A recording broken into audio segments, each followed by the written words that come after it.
இந்த கிழமையில் பிறந்த குழந்தைகளுக்கு முருகனின் அருள் 100% இருக்கும். எந்த கிழமையில் பிறந்தாலும் முருகனின் அருள் முழுமையாக கிடைக்க பக்தி முக்கியமானது. குறிப்பாக செவ்வாய் கிழமையில் பிறந்தவர்களுக்கு முருகனின் அருள் மிகுந்ததாக இருக்கும். அதே சமயம் மற்ற கிழமைகளிலும் முருகனை வணங்கினால் குழந்தைகளின் வாழ்க்கையில் ஒளிமயமான முன்னேற்றம் உறுதி. செவ்வாய்க்கிழமை என்பது முருகனின் சிறப்பு தினமாக கருதப்படுகிறது. செவ்வாய் கிரகத்துடன் முருகனின் தொடர்பு உள்ளதால் இந்த நாளில் பிறந்த குழந்தைகளுக்கு அவர் அருள் முழுமையாக இருக்கும். செவ்வாய்க்கிழமை அன்று வேல பூஜை செய்வதும் அருகம்புல் அர்ப்பணிப்பதும் குழந்தைகளின் வாழ்வில் தெய்வீக சக்திகளை ஈர்க்க உதவும். இந்த நாளில் பிறந்தவர்கள் எப்போதும் புத்திசாலித்தனமாகவும் தைரியமாகவும் செயல்படுவார்கள். முருகனின் பிறந்த நாள் திருவிழா கார்த்திகை மாதத்தில் கொண்டாடப்படும். இந்த மாதத்தில் உள்ள திங்கட்கிழமைகளும் செவ்வாய்க்கிழமைகளும் மிகவும் சிறப்பானவை. இந்த மாதத்தில் பிறந்த குழந்தைகள் முருகனின் நேரடி அருளை பெறுவார்கள் என்றும் நம்பப்படுகிறது.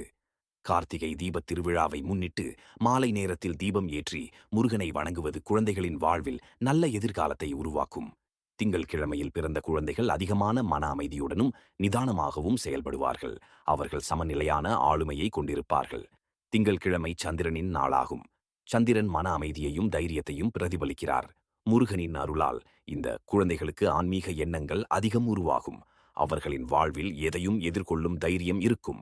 இந்த குழந்தைகள் பிறவியிலிருந்தே குடும்பத்திற்கு ஒரு நம்பிக்கையையும் சாந்தியையும் வழங்குவார்கள். சந்திரனின் ஆதிக்கத்தால் அவர்கள் உடல் ஆரோக்கியமும் நல்ல எதிர்காலமும் பெறுவார்கள். இந்த திங்கள்கிழமையில் பிறந்த குழந்தைகளுக்கு செய்ய வேண்டிய வழிபாடுகள்: முருகனுக்கு சந்தனக்காப்பு பூசி பால் அபிஷேகம் செய்வது சிறப்பு. சந்திரனின் ஆசியுடன் முருகனின் அருளும் சேரும். வியாழக்கிழமையில் பிறந்தவர்களின் சிறப்பு: முருகனின் அருள் முழுமையாக கிடைக்கும். அவர்கள் எந்த தடையையும் தாண்டி வெற்றி காணும் ஆற்றல் பெறுவார்கள். இவர்கள் எந்த சூழலிலும் சரியான முடிவுகளை எடுக்கும் திறன் கொண்டவர்கள். முருகனின் அருளால் அவர்கள் எப்போதும் தெய்வீக பாதுகாப்பில் இருப்பார்கள்.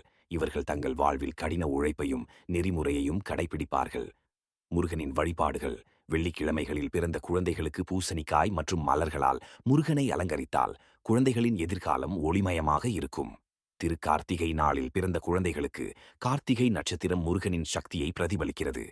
கார்த்திகை தீபம் ஏற்றி குழந்தைகளுக்கான தெய்வீக பாதுகாப்பை உறுதி செய்யலாம். குழந்தைகள் மற்றும் கிழமைகளின் தொடர்பு: செவ்வாய்க்கிழமையில் பிறந்தவர்கள் தைரியமும் முன்னேற்றமும் அடைவார்கள். திங்கள் கிழமையில் பிறந்தவர்கள் அமைதியும் அன்பும் கொண்டவர்களாக இருப்பார்கள். வியாழக்கிழமையில் பிறந்தவர்கள் ஞானமும் அறிவும் நிறைந்தவர்களாக விளங்குவார்கள். இது போன்ற தெய்வ நம்பிக்கைகள் குழந்தைகளின் வாழ்க்கையில் ஒரு நல்ல தொடக்கத்தை ஏற்படுத்த உதவுகின்றன. முருகனின் அருளுடன் எல்லா குழந்தைகளுக்கும் ஒளிமயமான எதிர்காலம் அமையட்டும். ஓம் சரவணபவ்.